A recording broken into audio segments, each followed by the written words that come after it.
আজকের এই ভিডিও শুরুর মুখে আমি বিধিবদ্ধ সতর্কীকরণ হিসাবে দুটো কথা আমি বলতে চাই।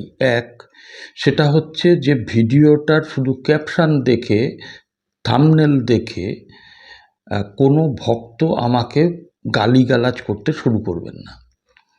দুই, সেটা হচ্ছে যে আজকে যে বিষয়ের উপরে আলোচনা, আমি আমার পরিবারের পক্ষ থেকে অত্যন্ত দায়িত্ব নিয়ে বলছি যে আমার পরিবারের কেউ এই যোজনা বা এই ভাণ্ডারের সঙ্গে সংশ্লিষ্ট ছিল না, এখনও নেই, আগামীতেও থাকবে না। আমি শুধু এই ফর্মের ব্যাপারে, যেটা অলরেডি পাবলিশড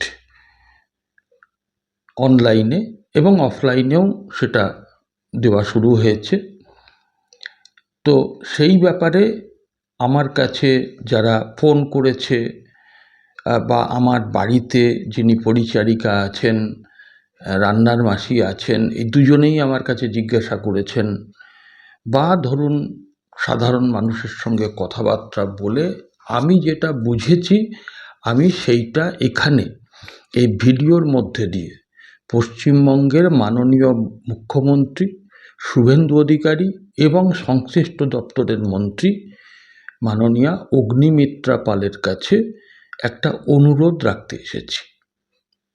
আমি কিন্তু সরকারের সমালোচনা এখানে করছি না।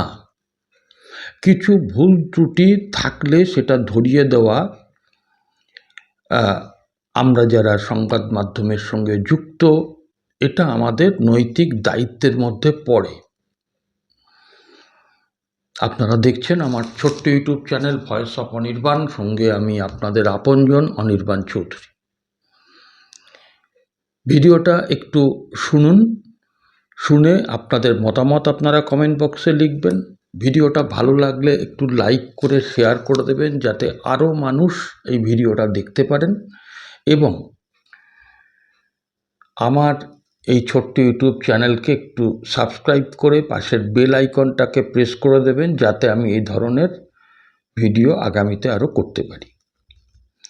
দেখুন, এই অন্নপূর্ণা যোজনার যে ফর্ম, আমার থাম্বনেলেও দেখেছেন, আমি এক কথায় তাতে বলেছি যে খাজনার থেকে বাজনা বেশি। কেন না, লক্ষ্মীর ভাণ্ডার চলছিল, 2 পাতার ফর্ম ছিল, তো এই লক্ষ্মীর ভাণ্ডার পেতেন 2,40,00,000 মানুষ, মহিলা পাওয়ার কথা। কিন্তু মাননীয় আমাদের মুখ্যমন্ত্রী শুভেন্দু অধিকারী সেদিনকে নবান্ন থেকে সাংবাদিক বৈঠক করে যথার্থই বলেছেন যে এর মধ্যে প্রচুর জল ছিল, দুর্নীতি ছিল। অনেক পুরুষ মানুষও এই বিষয়টা উপভোগ করেছেন। একজনকে তো নামও বলে দিয়েছিলেন মুখ্যমন্ত্রী, এবং তাকে গ্রেপ্তারও করা হয়েছে, ঠিক কাজ করেছে। এবং উনি যেটা বলেছেন যে ভারতের অধিবাসীরা তারাই শুধুমাত্র এটা পাবেন, আমি তার সঙ্গেও একমত। কিন্তু প্রশ্নটা হলো যে নির্বাচনের আগে আমাদের দেশের প্রধানমন্ত্রী এবং তৎকালীন বিরোধী নেতা বর্তমানের মুখ্যমন্ত্রী, এমনকি স্বরাষ্ট্রমন্ত্রী, সবাই বলেছিলেন যে লক্ষ্মীর ভাণ্ডারের পরিবর্তে অন্নপূর্ণা ভাণ্ডার সেটা চালু হবে, যেটা 1,500 টাকা ছিল সেটা 3,000 টাকা হবে। এবং আমাদের দেশের স্বরাষ্ট্রমন্ত্রী একদম পরিষ্কার করে বলেছিলেন যে প্রতি মাসের 5 তারিখের মধ্যে এই টাকা ঢুকে যাবে। আর মুখ্যমন্ত্রী বলেছিলেন যে পূর্ববর্তী সরকারের কোনো প্রকল্প বাতিল হবে না, অন্নপূর্ণা ভাণ্ডার যেটা যতদিন না চালু হচ্ছে ততদিন লক্ষ্মীর ভাণ্ডারটা চালু থাকবে। এবারে অন্নপূর্ণা ভাণ্ডারের জন্য অনলাইন অফলাইনে ফর্ম দেওয়া হচ্ছে, সেইটা ফিল আপ করার জন্য একটু সার্বিকভাবে 3 মাস সময় নেওয়া হয়েছে, এবং এই 3 মাসের মধ্যে যারা আগে ফিল আপ করে নিতে পারবে, যাদের ভেরিফিকেশান হয়ে যাবে, তারা আগেই পাবে, না হলে 3 মাস পর থেকে মোটামুটি এটা চালু হবে। একটা জায়গায় না একটু খটকা লাগে। ভোটের আগে যে কথা আমাদের রাজ্যের মুখ্যমন্ত্রী এবং দেশের স্বরাষ্ট্রমন্ত্রী বলেছিলেন, আগে শুনে নিন কি বলেছিলেন তারা, তারপরে ভোটের পরে শুভেন্দু অধিকারী কি বলেছেন সেটা শোনাচ্ছি। আগে শুনে নিন আমাদের দেশের স্বরাষ্ট্রমন্ত্রী এবং আমাদের দেশের আমাদের রাজ্যের মুখ্যমন্ত্রী তারা কি বলেছিলেন। পশ্চিম বাংলার মা বোন দিদিদের বলবেন, আমরা সিদ্ধান্ত নিয়েছি, সংকল্পপত্রে থাকবে, ভারতীয় জনতা পার্টি সিদ্ধান্ত নিয়েছে এপ্রিল মাসের শেষে সরকার হলে 1 মে আমরা 3,000 টাকা দেব। মে মাসে আমাদের সরকার হলে 1 জून আমরা অ্যাকাউন্টে 3,000 টাকা পাঠাবো। भारतीय जनता पार्टी की सरकार हर महीने 1 से 5 तारीख के अंदर 3,000 रुपया हर माता के बैंक अकाउंट में ट्रांसफर करेंगे। শুনলেন, এইবারে শুনুন যে যখন ওই 5 জনের ক্যাবিনেট তৈরি হলো, সেই ক্যাবিনেটে আলোচনা হলো এবং আলোচনা করে মুখ্যমন্ত্রী তিনি নবান্ন থেকে কিন্তু যা বললেন সেটা একবার শুনে নিন। আমরা লক্ষ্মীর ভান্ডার যোজনা কর্মসূচি ততদিন অর্থাৎ চালু রাখছি যতক্ষণ না অন্নপূর্ণা যোজনার ফর্ম ফিল আপ এবং এনরোলমেন্ট কমপ্লিট হচ্ছে। আশা করি আপনারা কোনো মিল পেলেন না। যাই হোক, এইটা আমি প্রথম ত্রুটিটা আমার যেটা মনে হয়েছে সেগুলোই আমি বলছি। দ্বিতীয় কথা, দেখুন সরকারের যা দৃষ্টিভঙ্গি যে যারা প্রকৃত উপভোক্তা তাদের কাছেই সরকারি পরিষেবাটা পৌঁছানোর হয়তো ওনারা চিন্তা করছেন, যার জন্যই 12 পাতার ফর্ম করেছেন। একেবারে ঠিকুজ্জি কুষ্টি থেকে শুরু করে সব কিছু মনে হয় যিনি মানে পাবেন যে মহিলা, তার ডেথ সার্টিফিকেটটা ছাড়া আর সব কিছু চাওয়া হয়েছে তার এবং তার পুরো পরিবার, তার পুরো ফ্যামিলির। এখন প্রশ্নটা হচ্ছে যে এতে অনেকগুলো বিষয় দেওয়া হয়েছে যেগুলো কিন্তু প্রয়োজন হয় না।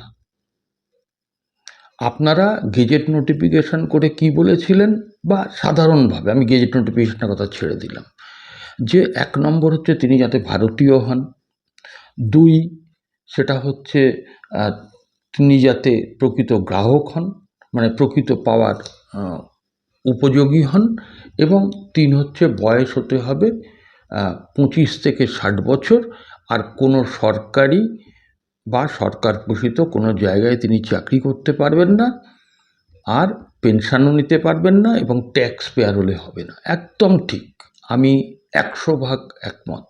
কিন্তু এই কথাগুলো না যখন আপনারা প্রচার করছিলেন, যখন আপনারা ম্যানিফেস্টো বের করলেন, তখন এই কথাগুলো পরিষ্কার করে জানিয়ে দেওয়া উচিত ছিল, মানে মানুষের কাছে আগে থেকে জানিয়ে দেওয়া উচিত ছিল। দেখুন, আমি কিন্তু যে কথাগুলো বলছি আমার নিজের পরিবারের জন্য বলছি না, এটা কিন্তু একেবারেই সাধারণ মানুষের কথা।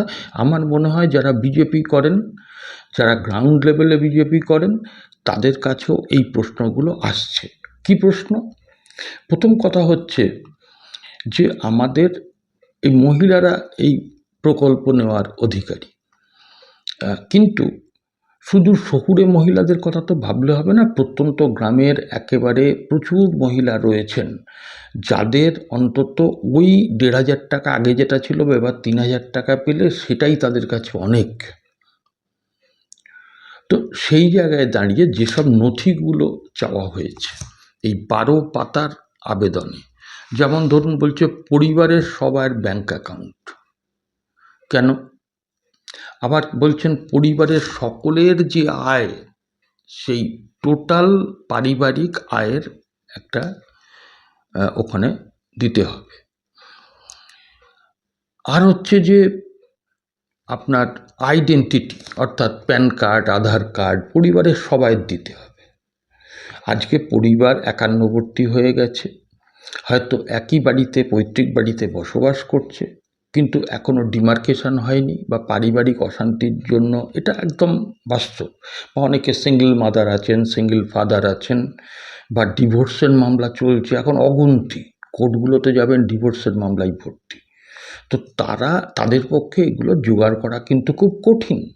এই দেখুন, ধরুন না আমার বাড়িতে যিনি পরিচারিকার কাজ করেন তার এখনও একটা ওই সেই বোতাম টেপা ফোন, অ্যান্ড্রয়েড ফোন নেই, সে জানেই না। এই যেমন বলা হয়েছে যে বাচ্চাকে আপনি দেন কিনা, টিকা দিয়েছেন কিনা, খারিজি মাদ্রাসায় পড়াশোনা করান কিনা। আমি সেই মাদ্রাসার প্রসঙ্গ যদি ছেড়েও দিই, টিকার কার্ড কি সকলের কাছে আছে হলফ করে বলতে পারবেন? নেই। আর এর সঙ্গে টিকাকরণের সম্পর্ক কি? যদিও বলে রাখি যে এই প্রসঙ্গে অগ্নিমিত্রা পাল কি বলেছেন একটু শুনে নিন। আজকে ভ্যাকসিনেশন নিতে বলা হয়েছে এবং সরকারের দেওয়া ভ্যাকসিন আপনি নেননি, আপনার সন্তানদেরও নেননি, এটা আমাদের জানতে হবে। তার মানে আপনি সরকারের কথা তার মানে আপনার কাছে খুব একটা ইম্পর্টেন্ট নয়, তাহলে আপনি 3,000 টাকা অন্নপূর্ণার ভান্ডারি বা সরকারের থেকে নিচ্ছেন কেন? আচ্ছা, তারপরে হলো শুনলেন যে এই যে উনি যেটা বলেছেন, আমার মনে হয় যে এই অন্নপূর্ণা ভাণ্ডারের সঙ্গে এর কোনো সম্পর্ক থাকতে পারে না, এটা আমার ধারণা। তারপরে যেমন ধরুন ওই যানবাহন, কার বাড়ি মানে পরিবারের কার কী আছে, আজকে ধরুন একজন মহিলা তিনি অ্যাপ্লাই করছেন, তার পরিবারে হয়তো তারা এবং তার দেওর ভাসুরেরা, আমি ধরে নিলাম সবাই মিলেই একটা পরিবার, যৌথ পরিবার। গ্রামের দিকে এখন অনেক হয়তো জায়গায় আছে। আচ্ছা বলুন তো, কে কার প্যান কার্ড দিতে যাবে? যদি কারুর 2 চাকা গাড়ি থাকে বা 4 চাকাও গাড়ি থাকে, তার সঙ্গে ওই যে মহিলাটি, তার কি সম্পর্ক? তারপর শিশুদের আরও তথ্য চাওয়া হয়েছে, শুধু টিকাকরণ না, কোন স্কুলে পড়ে, কী ধরনের স্কুলে পড়ে, পরিবারের সবাই। এখন এইগুলো না আমার মনে হয়েছে, আবারও বলছি, খাজনার থেকে বাজনা বেশি হয়ে গেছে। মূল যেগুলো জানার দরকার সেটা হচ্ছে তিনি সরকারি কোনো জায়গা থেকে বেতন বা পেনশন পান কিনা, তিনি ভারতের নাগরিক কিনা, তিনি বড়জোর তাঁর পেশাটা কি, আর হচ্ছে যে তার বয়সটা 25 থেকে 60-এর মধ্যে কিনা। আমি ধরে নিলাম এডুকেশনাল কোয়ালিফিকেশনও দিলেন। আর এখন তো আধার কার্ডের সঙ্গে সব কিছু লিঙ্ক করা আছে। ওই ভদ্রমহিলা যদি আধার কার্ড দেন, ওই মেয়েটি যদি আধার কার্ড দেয়, তাতে অসুবিধাটা কী? তো এটা কিন্তু একটা বিড়ম্বনা তৈরি হয়েছে। আজকে এই ফর্ম অধিকাংশ মহিলারা তো বুঝতেই পারছেন না। দ্বিতীয়ত সাইবার ক্যাফেতে গেলে লম্বা লাইন এখনই পড়ে গেছে। আর এই সমস্ত তথ্য, ধরুন আমার প্যান কার্ড, আমার আধার কার্ড আমি একটা সাইবার ক্যাফের কাছে দিতে পারি, কিন্তু সেই কারণে আজকে ধরুন আমার ভাইয়ের বউ যদি এই ফিল আপটা করে, আমি কোন খাতিরে দিতে যাব? কথার কথা বলছি, আমার ভাই নেই, আমি এটা একটা উদাহরণ দিলাম। সুতরাং আমার মনে হয়, আমি খুব সংক্ষেপে বলি, অধিকাংশই কিন্তু এই অন্নপূর্ণা ভাণ্ডারের ফর্ম ফিল আপ করবে না। এবং যারা ওই অনেকেই বলছেন যে 1,500 টাকাটাও গেল, এটাও গেল, আপনারা কিন্তু একটু, আমার মনে হয় সরকার একটা ফর্ম বের করেছে, কিন্তু সেই ফর্ম আপনারা সংশোধন করুন, ইজি করুন। আর না হলে জনমানসে কিন্তু একটা ক্ষোভ বাড়ছে। মহিলাদের স্বাবলম্বীকরণের জন্য যে পয়সাটা দিচ্ছেন, যে পয়সাটা হয়তো মহিলার প্রকৃতই দরকার, আমি ধরলাম 2,40,00,000 আগে গ্রাহক ছিলেন, এই উপভোক্তা ছিলেন, সেখান থেকে 40 লক্ষই ধরলাম ভুয়া, তাহলে যে 2 কোটি মানুষ, তাদের তো অধিকার আছে পাওয়ার। কারণ আপনারাই তো বলেছিলেন লক্ষ্মীর ভাণ্ডারটা জাস্ট ট্রান্সফার হয়ে যাবে, আর এটা কি এনআরসি হচ্ছে? এই যা তথ্য, এই তথ্যগুলো কেন? এখন জনগণনা শুরু হচ্ছে বলে আপনারা আগে থেকে এই প্রজেক্টের জন্য ফর্মের মাধ্যমে ডেটা কালেকশন করছেন, এই ডাটাটি যে বিকৃতভাবে অন্য কোথাও চলে যাবে না, অন্য কেউ কাজে লাগাবে না, তার কি প্রমাণ আছে? সুতরাং যদি না দিতে হয়, যারা পাবেন না, আগে ক্রাইটেরিয়াগুলো বলে দেওয়া উচিত ছিল। মানুষ পাগলের মতন ফর্ম খুঁজছেন, তাহলে এই ক্রাইটেরিয়াগুলো যদি বলে দেওয়া যেত, তাহলে তারাই ফর্ম তুলতেন, বাকিরা তুলতেন না। আর যখন আপনারা ডিক্লেয়ার করেছিলেন যে সবাই এর জন্য, যারা লক্ষ্মী ভাণ্ডার পাচ্ছে তারাই পাবে, যারা নতুন লক্ষ্মী ভাণ্ডার পেতেন না তারা নতুন করে অ্যাপ্লিকেশান করবেন, সেটাও ঠিক ছিল। এখন এই ফর্ম বের করার পরে একটার পর একটা জিনিস চাওয়া, একটা মানুষ কতবার এই কাজ করবে? তাই আমি মনে করি, আর এই কাজটা আমি কখনোই মনে করি না যে শুভেন্দু অধিকারী বা অগ্নিমিত্রা পাল এরা তৈরি করেছেন ফর্মটা। আমি একদম নিশ্চিত যে এই ফর্মটা কোনো আমলার মস্তিষ্ক প্রসূত, সেই আমলার সঙ্গে দূর দূর তক কোনো সাধারণ প্রান্তিক মানুষের যোগাযোগ নেই। তারা ঠান্ডা ঘরে বসে ফরম্যাট তৈরি করেছেন।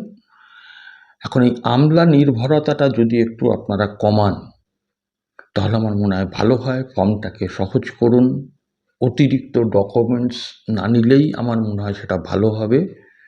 সরকারে এসেই প্রথমেই সমালোচনার মধ্যে যাতে না পড়তে হয়, যাতে না পড়েন, মানুষেরও যাতে উপকার হয়, তার জন্য একজন সংবাদ মাধ্যমের কর্মী হিসাবে আপনাদের কাছে এই মুখ্যমন্ত্রী এবং সংশ্লিষ্ট দপ্তরের মন্ত্রী তাদের কাছে হাত জোর করে অনুরোধ করছি, আপনারা একটু রিথিঙ্ক করুন। আজকে আমি এটুকুই বললাম, আপনাদের মতামত জানার অপেক্ষায় রইলাম এবং চ্যানেলটাকে যদি সাবস্ক্রাইব করেন খুশি হব। আজকে এটুকুই, আবার দেখা হবে পরবর্তী এপিসোডে। সবাই ভালো থাকবেন।